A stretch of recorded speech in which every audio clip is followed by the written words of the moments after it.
Have you ever been in a situation where you want to talk to someone, but you just can't bring yourself to do it?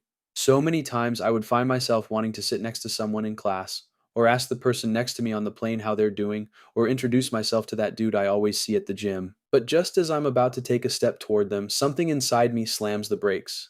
A lot of people, looking at you introverts, know that feeling well, and we like to give the same old explanations for it.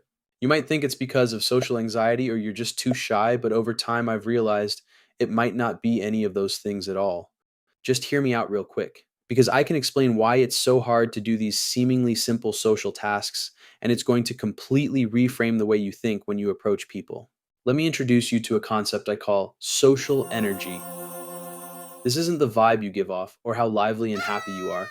Instead, you know that feeling when you're making small talk and the conversation isn't going bad, but the more you talk, the more desperately you feel like you need to escape, kind of like your battery is just draining, or it feels like some invisible timer is ticking away and you need to get out of there before it runs out. And we like to call it being shy or awkward or bad with people. But what you're actually feeling is social energy being depleted. Let's rewind a bit and get nerdy for a second. Our bodies have this built in defense system that's always scanning for threats. And when it comes to people we don't know, your brain basically goes into high alert analysis mode. It wants to figure out, who is this person? Are they safe? Are they higher or lower status than me? Do they want something from me? That's not you being paranoid. That's your ancient lizard brain doing its job. Back in the day, a stranger might have meant danger, right? Steal your food, bonk you on the head. So we evolved to be cautious. But here's the key part: analyzing people costs energy, real, measurable cognitive load. It's like your brain is running a background app that's eating up your mental RAM. Every time you look at a new face, your brain starts working. It's reading micro expressions, tone of voice, body language, trying to build a prediction model, and that takes effort. So when you're standing at a party and you think about walking up to someone you don't know, your subconscious goes, "Whoa, hold up, that's going to cost us. Let's not." So you don't move. It feels like shyness, but it's actually your brain being a stingy energy manager. Now, think about your close friends, the people you've known forever. When you're with them, you don't need to analyze anything.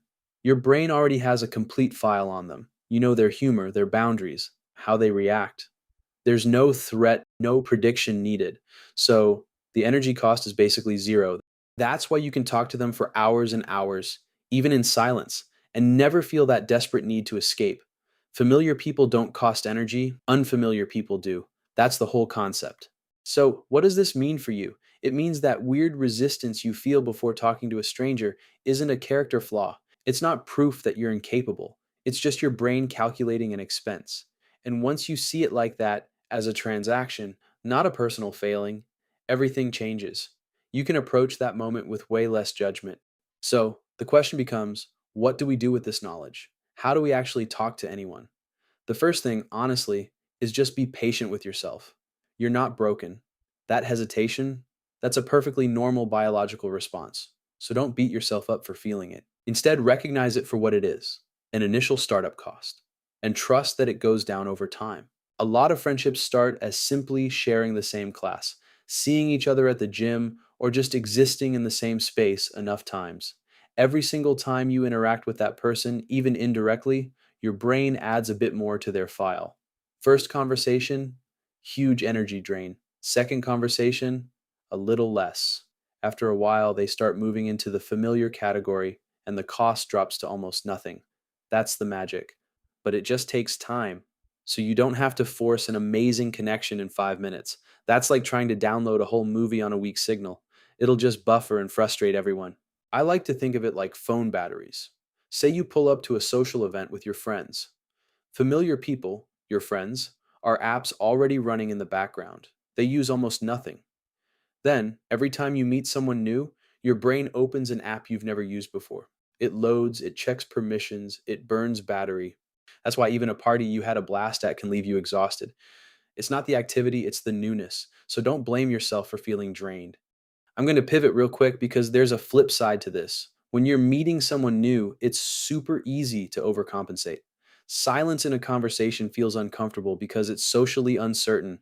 No one knows if you're bored, if they're boring, if the connection's dead, or neither of you know what to say. The brain hates unanswered questions, especially when it comes to your survival. In this case, social survival. That's why we try so hard to escape silences in conversation and often find ourselves overcorrecting. You ask a million small talk questions before yapping for too long about yourself and then laughing at a joke you don't even understand. It feels like you're going down the right path, but no matter what you say or ask, nothing feels like it's landing. You just end up filling the silence too aggressively, digging yourself into a hole you desperately want to disappear into. As time goes on, it becomes harder and harder to talk to strangers. It's a self feeding cycle of energy drain. You burn all this fuel trying to impress the other person, then torch even more trying to analyze them, then waste whatever's left trying to patch up the mess you've made. Then, next time you go to talk to someone, your brain goes, nah, man, remember last time? Look what that cost us. And here's the thing, it's not about embarrassment or anxiety anymore. It's about basic math. You're running a deficit. Social interaction has become a losing investment, and your brain's sick of it, so it stops you. Now, before we rush to try and fix all of this, I think the most important step, genuinely, is to chill out. Not in a just relax, everything is going to be okay kind of way, but in a recognize your own energy systems kind of way. Understand that your social battery isn't infinite and there's nothing wrong with that.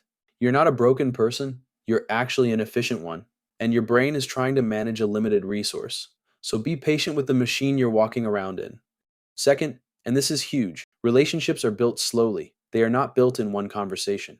We put so much pressure on a single interaction to be magic, but that's not how familiarity works. What you want are base hits, not home runs. A thoughtfully answered question, a small joke that lands, complimenting someone's outfit, just asking how their weekend was and actually listening to the answer.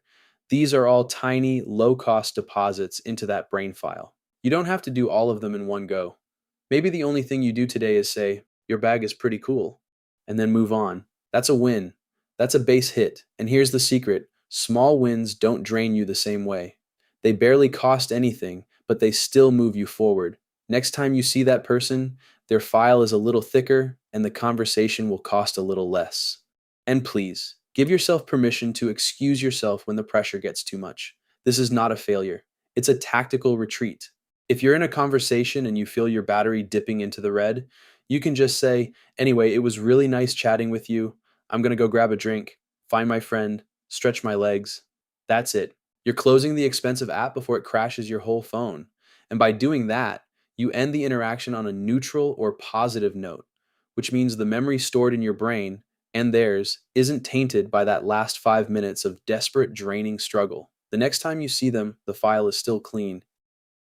So here's my challenge to you. Next time you're in that moment, the moment before you talk to someone, don't call it anxiety. Call it your brain's energy manager doing its job. A little alert that says, hey, it's an unfamiliar person. Get ready for some battery use.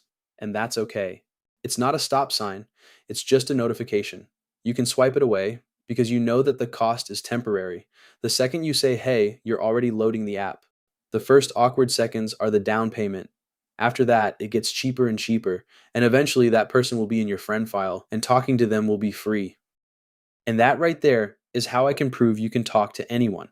Not with some secret psychological trick, not with pickup lines, not with some fake confidence, just by understanding the simple ancient math your brain is doing under the hood. We're all walking around with this little energy meter, and every unknown face is an expense until it's not. So go easy on yourself. Be patient. Keep your energy low, steady, and safe. Let time do its thing. The person you're scared to approach isn't a threat. They're just unknown. And unknowns become knowns the moment you open your mouth. So yeah, go talk to anyone. It's literally biology. And now you know how to use it.